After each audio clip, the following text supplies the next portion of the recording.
Part 1. After Ravan. Power without anchors.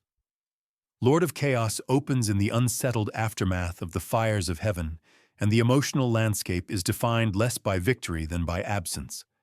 Ravan is dead and Andor nominally freed, but the triumph feels hollow.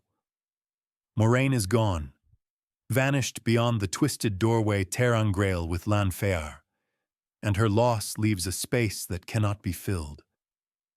For years she had been Rand al'Thor's compass, manipulator, teacher, and restraint. Without her, he stands alone at the center of storms she once helped navigate.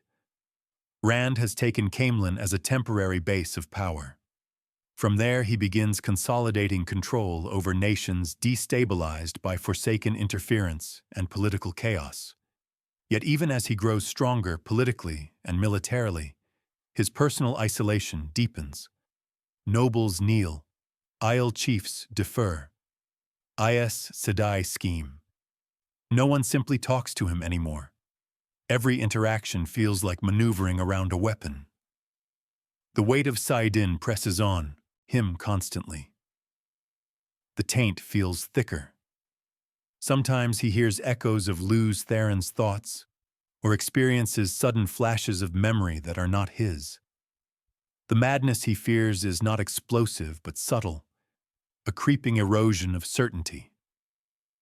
He begins to question whether his decisions are truly his own or inherited instincts from a dead man. Compounding the problem is the presence of Aes Sedai. Several sisters from Elaita's White Tower embassy arrive in Caemlyn under the guise of negotiation. Their behavior is condescending and thinly veiled with attempts to manipulate him into coming to Tar Valon for guidance. Rand has seen too much of Aes Sedai politics to trust this. He knows they see him as something to control, not an equal. Moraine might once have mediated this tension. Without her, Rand reacts with growing suspicion and hardness. At the same time, the Forsaken are active. The Dark One's remaining generals are no longer distant myths, but living players moving pieces, across the board. Samael holds Ilion, Grindel gathers influence in Arad Doman, Demandred plots unseen. The world is no longer simply Rand versus the Shadow. It is a political chess match between demigods, and Rand is the least experienced strategist at the table. This growing awareness leads him to a new conclusion. He cannot rely on Aes Sedai to guide him. If men who can channel are destined to fight the last battle, then men must learn to channel safely. He resolves to break one of the world's oldest taboos. He will train male channelers. Part 2. The Black Tower. Rand's decision to gather men who can channel marks one of the most radical steps in the series thus far. For 3,000 years, the world has treated male channelers as disasters waiting to happen. They are gentled or killed on sight. The breaking of the world remains a cultural scar. To openly train men in saidin is tantamount to announcing a new apocalypse. Yet Rand sees no alternative. The Forsaken are powerful. The last battle looms. A handful of Aes Sedai cannot be the world's only defense. He sends out amnesty. Any man who can channel and comes to him will not be hunted. The man who answers this call most prominently is Mazrim Time, once a false dragon who nearly conquered Saldea. Time is charismatic, dangerous, and frighteningly competent. He has survived capture, escape, and war. Rand, recognizing both his usefulness and the risk he poses, places him in charge of training recruits on a farm near Caemlyn. This training ground becomes known as the Black Tower. Where the White Tower emphasizes hierarchy, patience, and ritual, the Black Tower develops with brutal efficiency. Time's philosophy is simple. Strength first, survival second, everything else later. Men learn to channel quickly or wash out. There is little ceremony and less mercy. They are called Ashaman, guardians in the old tongue. Rand watches the Black Tower grow with mixed feelings. On one hand, it represents hope, an army that might match the Forsaken. On the other, it embodies his deepest fear. Every recruit risks madness. Every success might be a future catastrophe. He is building a weapon whose recoil he cannot predict. Meanwhile, political pressures mount. Elaine has gone to claim Andor's throne. Egwene, now Amyrlin of the rebel Aes Sedai in Saladar, struggles to assert authority over older manipulative sisters. The White Tower remains divided, and neither faction fully trusts Rand. The tension between Rand and the Aes Sedai thickens into open hostility. The embassy in Caemlyn treats him like a child, demanding obedience, testing his patience, even subtly insulting him. Rand responds with cold politeness, but internally his resentment grows. He is tired of being maneuvered. The emotional center of the book begins crystallizing here. Rand is not just fighting the shadow. He is fighting mistrust on every side. Even those who claim to serve the light seem more concerned with controlling him than helping. For the first time, he begins considering something dangerous. Perhaps fear is more effective than trust. Part 3. Egwene's rule and Nynaeve's breakthrough. While Rand struggles with authority, Egwene faces a parallel challenge in Saladar. Her rise to Amyrlin's seat was intended by older Aes Sedai to create a puppet they could manipulate. Instead, Egwene quietly proves more resilient and politically adept than they expected. At first, she is underestimated. Sisters talk over her. Decisions are made for her own good. But Egwene has learned from both Moiraine and the Wise Ones. She understands that power often lies in perception. Rather than confront opposition directly, she maneuvers subtly, building alliances and presenting firmness behind a calm facade. Gradually, the rebels begin seeing her not as a child, but as a leader. Her greatest ally remains Nynaeve, whose growth continues to surprise everyone. Nynaeve's struggle with her block, only channeling when angry, has long limited her. Now, through intense emotional trial and confrontation with her own fears, she finally breaks the block and gains full access to her strength. This breakthrough unleashes her full potential. She becomes perhaps the most powerful female channeler alive. More importantly, she achieves something thought impossible. She heals Logain, the gentled false dragon, restoring his ability to channel. This miracle sends shockwaves through the Aes Sedai. Gentling and stilling were considered permanent. If they can be reversed, the tower's entire legal and moral structure shifts. Suddenly, centuries of certainty look like ignorance. Thematically, this mirrors Rand's Black Tower. Both sides are rediscovering lost knowledge and challenging old dogma. The world is changing faster than its institutions can handle. Saladar decides to move against Elaida and march on Tar Valon. Egwene commits fully to this path. She is no longer a village girl playing at leadership. She is now commanding thousands. Like Rand, she steps into destiny, not because she wants to, but because someone must. Part 4. Schemes, suspicion, and betrayal. As Rand's power grows, so too does the fear surrounding him. Rumors spread. The dragon builds an army of madmen. The dragon means to conquer the world. The dragon cannot be trusted. Elaida's faction decides the risk is too great.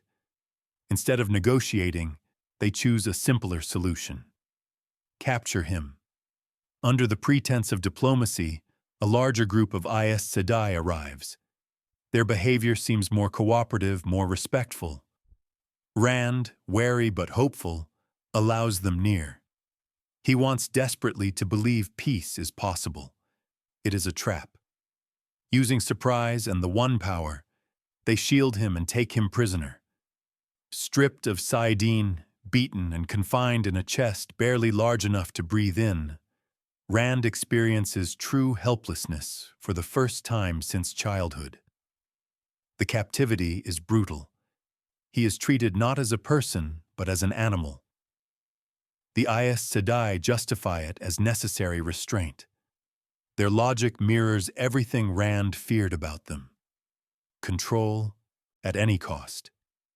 Psychologically, the experience scars him. Every beating, every humiliation, every moment in darkness chips away at his remaining trust. By the time days pass, something inside him begins to harden permanently.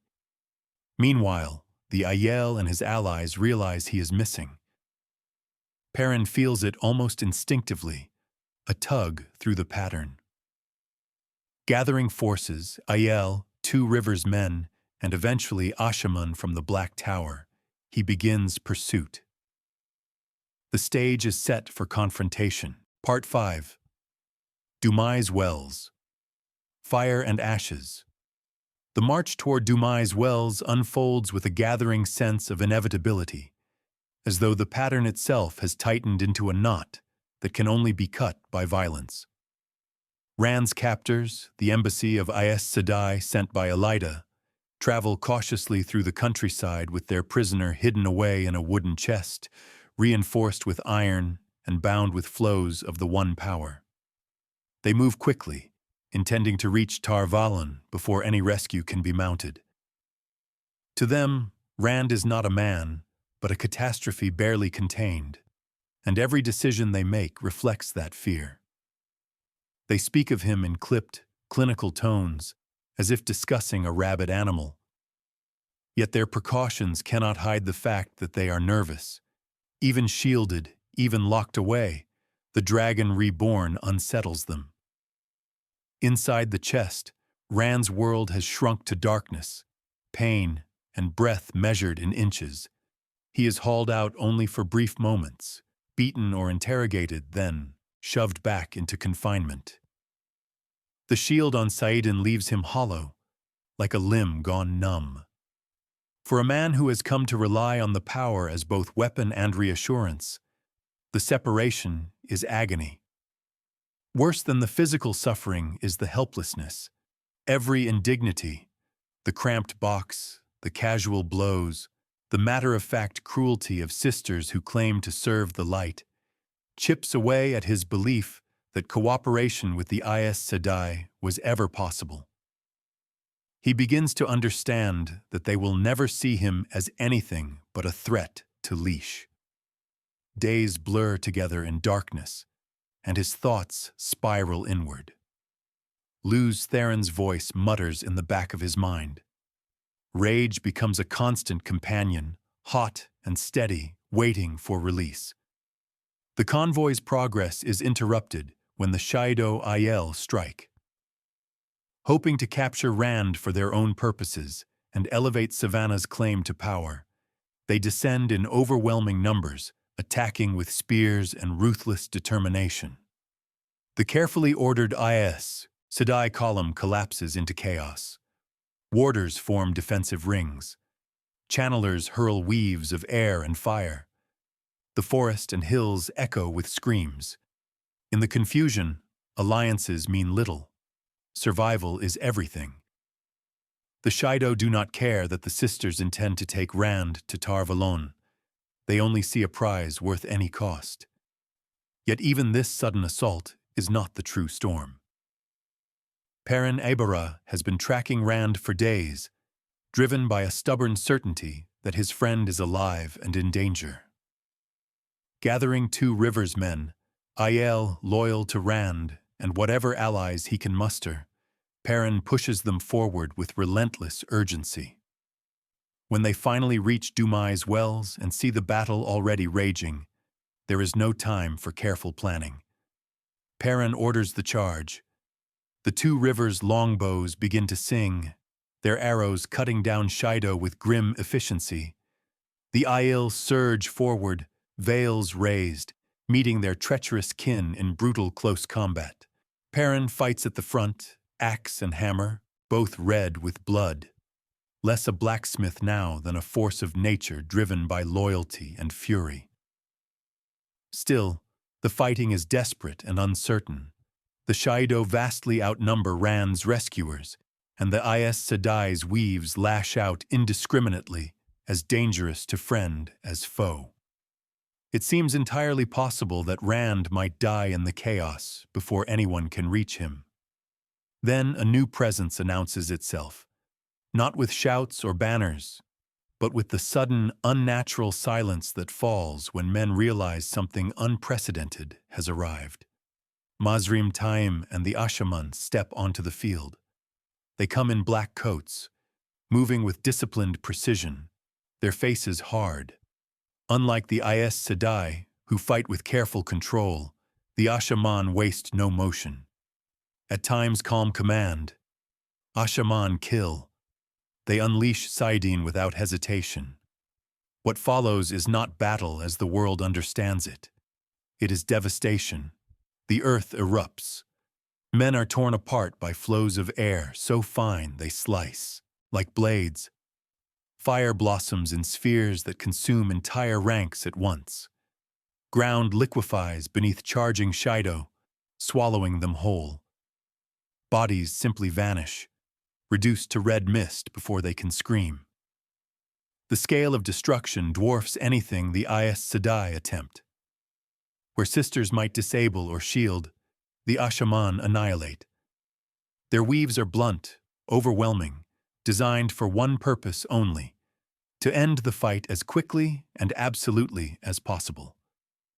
Those watching, Aiel, soldiers, even Aes Sedai, stare in horror. This is what male channelers can do when trained and unleashed. This is the nightmare remembered from the breaking of the world. For 3,000 years, people feared men who could channel would destroy everything around them. Now that fear stands proven in the most visceral way imaginable. Within the chest, Rand feels it. Even shielded, he senses the violence tearing at the pattern. Something inside him snaps. The confinement, the beatings, the helplessness, the knowledge that others are dying while he crouches in darkness. All of it coalesces into a single, incandescent need to be free. When the shield falters for even an instant amid the chaos, he seizes saidin like a drowning man clawing for air. The power floods him, sweet and foul at once, a torrent that washes away weakness. Wood splinters, iron bursts, the chest explodes outward as though struck by lightning. Rand rises from the wreckage like something reborn. For a moment he is less a man than a storm given human shape. Lews Theron's memories flicker through him. Battlefields from another age, cities burning, enemies crushed beneath unimaginable power. He channels almost without thought, weaves forming instinctively. Shaido ranks crumble, shields shatter. The very air seems to bend around him. Those who see him step back in awe or terror. There is no trace of the hesitant shepherd from the two rivers in this figure. This is the dragon reborn in full. The fighting collapses soon after. Caught between Perrin's forces and the Ashaman's devastating assaults, the Shaido break and flee. The surviving Aes Sedai find themselves surrounded, their authority meaningless against the army that has just demonstrated such overwhelming strength. For the first time in memory, they are not the most powerful channelers on the field. They are outmatched. Time approaches with cold satisfaction. The Ashaman stand ready, black coats unruffled, as if they have merely completed drills rather than slaughtered thousands. Perrin watches Rand carefully, relieved but unsettled. Something about his friend's expression has changed. There is no warmth in it, no gratitude, only iron resolve. Then comes the moment that reshapes the world. At Rand's command, the captured Aes Sedai are forced to kneel and swear fealty. One by one, sisters who once expected kings to bow their heads sink to their knees in the dirt before him.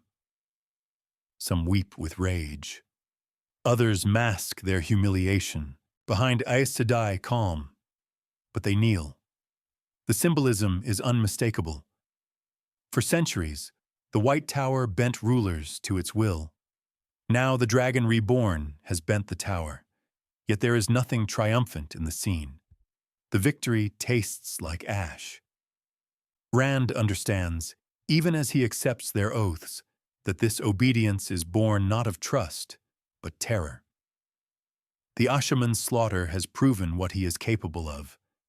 The sisters kneel because they are afraid of what will happen if they refuse. Standing amid the churned earth and scattered dead, Rand feels the last remnants of his earlier hope slipping away. He once wanted allies, cooperation, some fragile unity against the shadow. Dumais Wells has taught him a harsher lesson. The world will not follow him out of faith.